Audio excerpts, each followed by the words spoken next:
Hi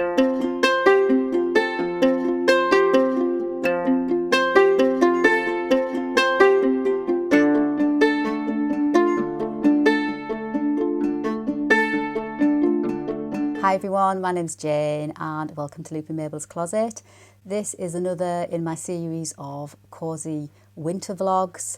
A little bit of a chat about what I've been up to, just, you know, the usual things. So I'd love for you to join me.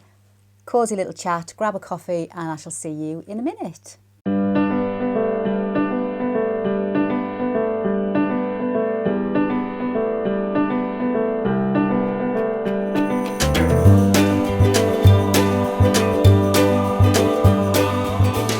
So hi and welcome back, and if you've just found my channel, I would love for you to hit that subscribe button, then you can follow along with me if you like to see what I've been up to in my dressmaking. I've just started my own clothing brand, which is very exciting, and a lot of my vlogs are just things I've made, how I style my clothes. So if that's the type of thing that you're interested in, I would love for you to join Loopy Mabel's Closet. So today's vlog, well, where do I start? I mean, I'm based in the United Kingdom and we've just gone into lockdown number 3, proper full-on lockdown again. We did have tiers, so depending on what tier you were in, there were certain restrictions. At one point I was in tier 3, then we moved into tier 4, but it just wasn't working. Here in the United Kingdom, it's got really, really bad with the pandemic.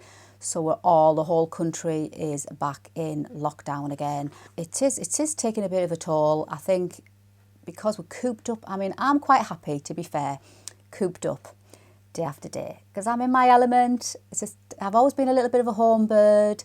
My mum used to always say to me, go on Jane, get out. It's not normal for a young girl to be in all the time. Go out with your friends and what have you. And I was always like, no, mum, I prefer to stay in and be creative and what have you. So that hasn't really bothered me, and obviously I'm in looking after John, so that hasn't really bothered me that much, but it is starting to get on my nerves a little bit. I don't know if that's the right phrase, getting on my nerves. I am starting to feel a little bit cooped up, because obviously if I wanted to go out and do things, go out for a coffee with my mum and my daughter, we can't do that anymore. So I've lost that little bit of freedom, shall we say, that little bit of going out for some fresh air or just social mingling, social interaction type of thing, just seeing the world go by. At the minute, there's no world going by, not where I live. So there isn't a lot of to-ins and goings in where I live anyway, but when you look out the window, you don't see a soul. It's just like, some days it does kind of get you down a bit, but luckily I've got my sewing to concentrate on, and that really has been a help. So what have I been up to sewing wise? Well, obviously I'm working on my new collection, which I've just recently launched. Very exciting, a new venture, my clothing brand. And obviously it's early days. I started off with the poppy pinafore. I popped some pictures up of the poppy pinafore, and they've sold really well. And I'm now moving on to the olive blouse. These are all designs that I've drafted myself, patterns that I've drafted myself. And these will be coming out in patterns. As I've said in previous vlogs, the poppy pinafore will be the first pattern that I'll publish, hopefully at the end of this month, end of January, fingers crossed. So, but what I've been doing this week is finalising my olive blouse, and they are going to be launched on the 10th of January at 6 o'clock UK time. And I'll just give you a sneak peek of them made up. You've probably seen the fabrics because I have shown the fabrics before. So this is the poppy blouse. I absolutely love this teal and cream floral one. So these will be listed in my shop, ready made, custom made for you. So there is the teal, and it's got like the frill hem, it's got the gathered sleeve with the cuff on, it's got the gorgeous Peter Pan collar and button up placket at the back. So there's the teal version. Then we've got the gorgeous mustard floral version, and we've also got the dusky pinks and terracotta version, and the final one, which is almost put together. I'll just show you. It's just pinned together, but you can get the gist of it. It is in this gorgeous purple purple floral with like a black background, but it's just pinned. I've just got it pinned, and I've just got to do the final sewing of the frill on that one. So these will all be in my shop on the 10th of January. So I'm so excited about that. And once they've gone, that collection, once they've been launched, then I'm moving back on to getting the patterns finished. And I want the pattern, I want the pattern for the Poppy Pinafore to be finalised and published by the end of this month. Obviously, because I know a lot of you guys like to sew your own clothes, so you don't necessarily want to buy my clothes, and obviously you prefer to have the pattern.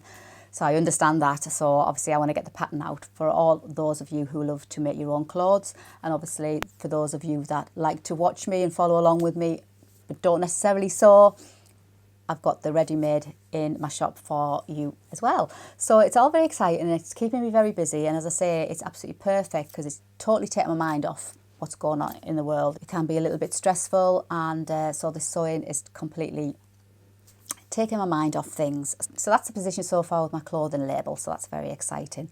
And I'm also working on, because I want to be able to use up every scrap of fabric that I have left over. I hate waste, and if you're anything like me, you hate scrap waste. I've done a few tutorials, I'll pop the cards up for them, on how to use your scrap fabrics, hair bow ties, quilted coasters, cinnamon heart swags, and other things like that. And I'm also trying to think of other ways I can use up all the gorgeous scraps, especially from things like this. Well, then I can use all the scraps up, and there's nothing going to waste, and it's making my business a little bit more sustainable, because that's what I want to do. So that's the position so far on my little clothing brand. It's super exciting. There's so many things I want to design and create and make, but there's just not enough hours in the day. And I obviously have got to balance all this in between looking after my gorgeous husband John, who had a really bad fall the week before Christmas. He fell in the night and hit his head coming from the bathroom. It was the one time, it was literally sod's law, the one time I didn't get up with him, because I get up with him every single time he goes to the loo. And I said, you got to go to the loo, and I said, oh, are you okay, do you want me to come with you? And he went, no, just stay there, I'm fine, I'm absolutely fine. And the next thing, crash, bang, wallop, he fell coming from the toilet and hit again the bathroom door frame, whacked his head. So if you could have seen it at 3 o'clock in the morning, where my husband's lying on the floor, there's blood dripping out of his head, it's me and me, we're both in our pyjamas, and I think, no, God, how am I going to get him up, because he's quite a big guy. I thought, I'm never going to get him up. Who do I ring in the middle of the night? I'm not ringing an ambulance, because if he goes to hospital, he'll never come out again, which is, you know, that's really scary, the thought of that. And I was thinking, oh, what am I going to do? Anyway, luckily enough, I managed to stem because he's on warfarin, so if he bleeds quite a lot. So I managed to stop the bleeding on his head, and it was more of a graze than an actual cut. So that was very lucky. There was no gash. He just literally broke the skin. So I managed to stop the blood. There was blood all over my pyjamas, blood all over the carpet. Anyway, so I managed to get all that mopped up, and luckily I managed to get him up onto his knees. We have a little way of getting him up if he falls on his front. I'll get him up on his knees and then up, using me as a frame, climbing frame, to climb up, get up, and we managed to get him up, and he was fine. He said he's absolutely fine, and he was fine. So we go to bed and what have you. Anyway, the next day when we got up, you should have seen his eye. His eye was like black and blue. But over the next few days, running up to Christmas, his eye literally went from a black eye to a massive black eye. There was no eye, you couldn't see. It was literally closed shut, and it was awful, bless him. And he had this lump appeared on his head. Now, he's had one of these lumps before when he fell last year, and it's called a hematoma, where there's like the blood formed underneath the skin and it causes a lump. Oh, God, what a mess. So all the way over, just as well we didn't go out, just as well we were in lockdown, we didn't go anywhere over Christmas, because he just looked awful, bless him. Luckily, Nurse Nightingale was here to save the day, but I said to John, if we had cameras up in our bungalow, literally we could create a reality TV show of the comings and goings and the toings and froings of me and my husband John. Seriously. So, yeah, so that was another tale, but thankfully he's fine. So as I say, I do all my sewing, all my crochet in between looking after John. And at the minute he's reading the newspaper, he's in the conservatory, he's quite happy, it's lovely, the sun's shining through. It's a really cold day outside, but the sun's shining through and he's quite happy with his coffee and he's reading the paper. So I thought I'd come in here and do a vlog for you while he's doing that. So my day is literally mapped out in between what I can and can't do and what, you know, what I'm available to do. But that's just how it is, and that's my life, and that's how it is. And sometimes you just have to accept what you've got and just embrace what you've got. I was just saying to my son this morning, who called, talking to him through the glass, they're having to put their wedding off another year, which obviously his fiancée is absolutely gutted, and they're just not prepared to just compromise their wedding this year. They want if they're going to get married, they want the full thing, they want a pomp and ceremony, and they want all the guests to be safe, and they want to be able to go on honeymoon, and they want to be able to do all that, and they just don't think they'll be able to do it this year, and they didn't want to compromise, so they put it back a year, and so obviously feeling a bit fed up about that. And I said to him, listen, you've just got to accept what is in front of you, embrace what's in front of you, take the good things. Don't look at the bad things, look at the good things. The good things, you've got each other, you're living together, so it's not like you're living apart and you're waiting to get married to live together. You're living together, you know, you've got 3 children between you. They're both obviously from previous relationships, and so there's 3 kids between them. So they've got a lovely little family, and I said, you know, you've got all that, and really at the end of the day you are a couple. So when your wedding comes, it will be amazing, and just, you know, you just got to look at it that way. So I think everybody in this day and age has got something that, you know, it doesn't always go to plan. And my days don't always go to plan. In fact, most days don't always go to plan, and I just try and do as best I can. But sometimes, you know, I don't know, it stresses me out a bit, but it can like overwhelm me sometimes, because I like to be organised, and if I'm not organised, and if I'm not like everything's contained or compartmentalised or should be so, I'm a bit of a perfectionist, which is sometimes a bit of a downside with me. I'm quite strict on myself, which sometimes is not a good thing. Yeah, so sometimes if it doesn't go how I plan it, it can, you know, like I say, get quite overwhelming, and then I end up doing nothing at all. I'm not very productive. So yeah, so it's not easy, is it? And thankfully I don't have to worry about going out to work and leaving John on his own, because that would be a whole different kettle of fish. So yeah, we just have to take each day as it comes, don't we, I think.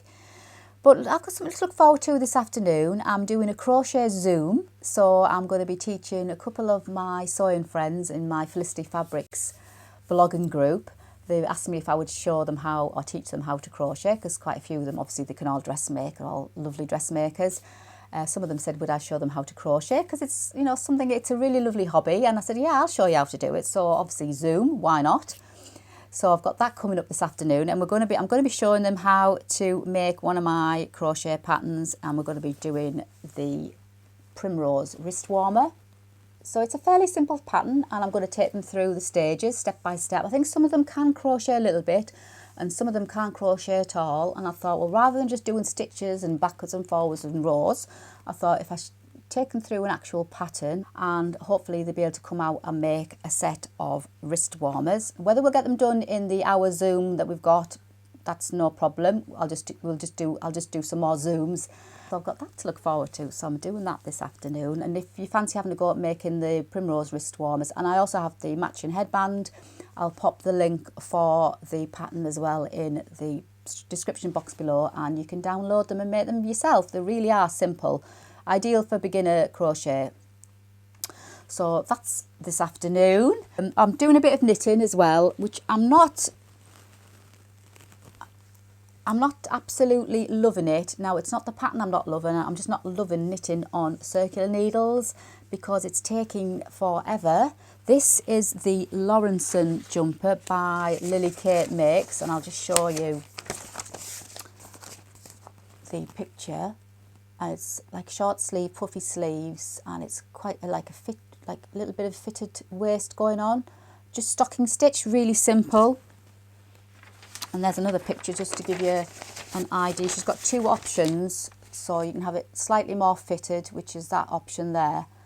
So, but obviously it's on circular needles, and I'm a knitter where I have the needle under my armpit and I knit like that. So obviously you can't do it with that, so I'm like knitting really slowly, so that's really frustrating me. But I'm almost to the bottom because it's a seamless way. It's like a seamless pattern, so you work from the top down, and it's got a little bit of like rib detail at the side, and this is obviously the bottom part, and I'm near towards doing the hem, and then obviously got to put the sleeves on, and I've thought I'd choose this gorgeous ochre mustard coloured because it's an absolutely brilliant shade of yarn to go with quite a lot of things that are in my wardrobe. So that's what I've been knitting, but I've been knitting this since before Christmas because it's, like I say, it's slow going for me. I've been trying to do the continental knitting where you hold the yarn that way and you move the needles rather than do that with your right hand. So it is a little bit quicker, but I'm just very awkward because I keep wanting to do that all the time. But yeah, so that's what I've been knitting as well. So because I can't sit still on a night, I can't not have anything to do on a night, so I've been doing that as well. And then I've just had a little fabric delivery, so I thought I'd share with you my fabric delivery, and it's from Guthrie and Garney, and they are a British fabric company. I've never ordered from them before, but they had like a sale on, Black Friday type of sale, so I thought it'd be rude not to.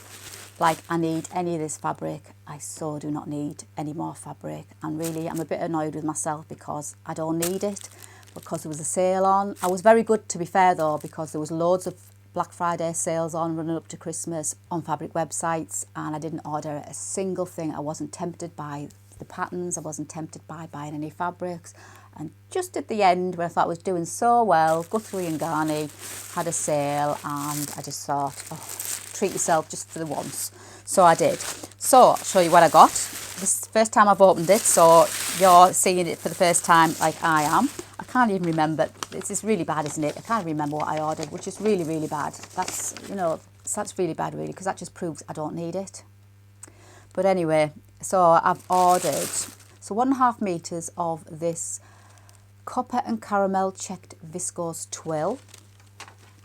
It's got this gorgeous, again, this is one of my colours in my colour wheel, like the burnt oranges, and it's got, oh, you can see it's catching the light, it's got the copper running through, and I just thought this would make an absolutely gorgeous, rich type of blouse. And I just need loads of blouses because if you're like me, I like my pinafores and I like to layer a blouse underneath, and by changing a blouse, you're changing an outfit. It could be the same pinafore, change the blouse and you just get a completely different look, and I just love doing that. And I do love wearing pinafores and things like that, things I can layer something else underneath, and I just thought that would make a gorgeous rich blouse of some sort. So that is really pretty. I love the way that copper is catching the light. So there's 1.5 meters of that, so that's going to be a blouse. I've got no patterns mapped out for anything. Then I've got something else, which is, this is a metallic dusty rose cotton linen, and I've got 1.5 meters of this, and it's by Robert Kaufman. And again, this has got like gold running through it, and it's like a dusky rose.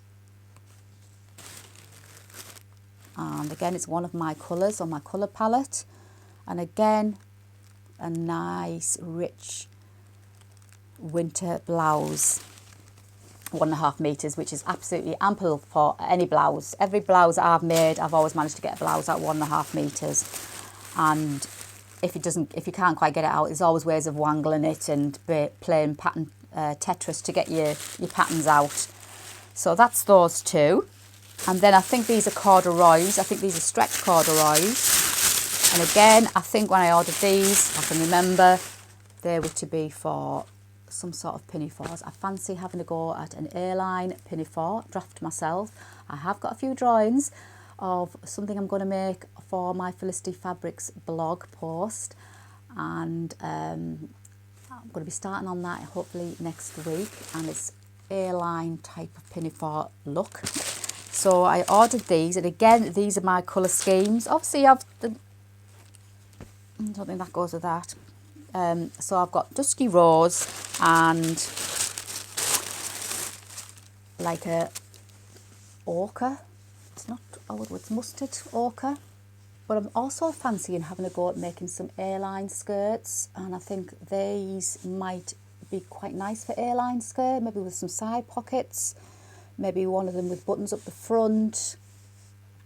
Not sure. Again, going to draft them myself, so I'll keep you posted on what I do with that. But these have got stretch in them, I believe. Yeah, mustard and carnation stretch needle cord, so there's a bit of stretch in there. But yeah, so that's in the mustard and the carnation. So put them all together so you can see them. So that's my little fabric haul from Guthrie & Garney, my first ever fabric haul. Beautiful quality, really pleased. I think they can be quite expensive, the fabrics, and that's the only reason why I bought these, because they were in the sale.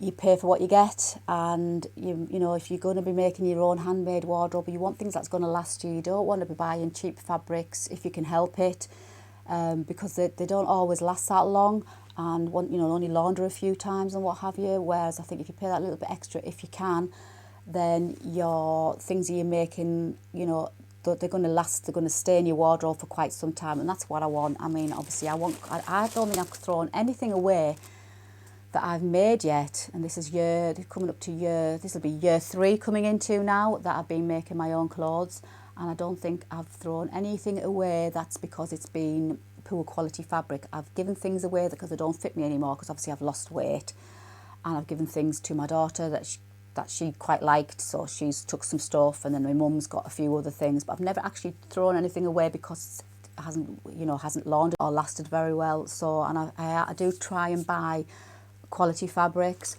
I have bought cheaper fabrics because they've been in the sale, but when I do shop for fabrics, I do tend to look at the quality side, and Guthrie & Garney, like Felicity Fabrics, Lamazi Fabrics, First for Fabrics, I'll link them all in the box below. I've ordered from all of those, and they're all just superb quality, and I think, you know, it does make a difference. You do get what you pay for.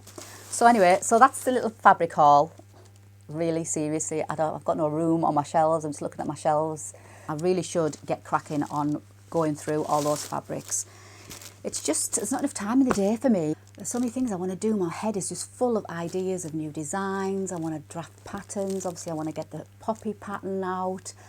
Obviously, I'm launching my ready-to-wear clothing, and I've got crochet designs on the go, and I'm knitting, and you know, it's just like some days I do get overwhelmed. Other days I am like a bull in a china shop.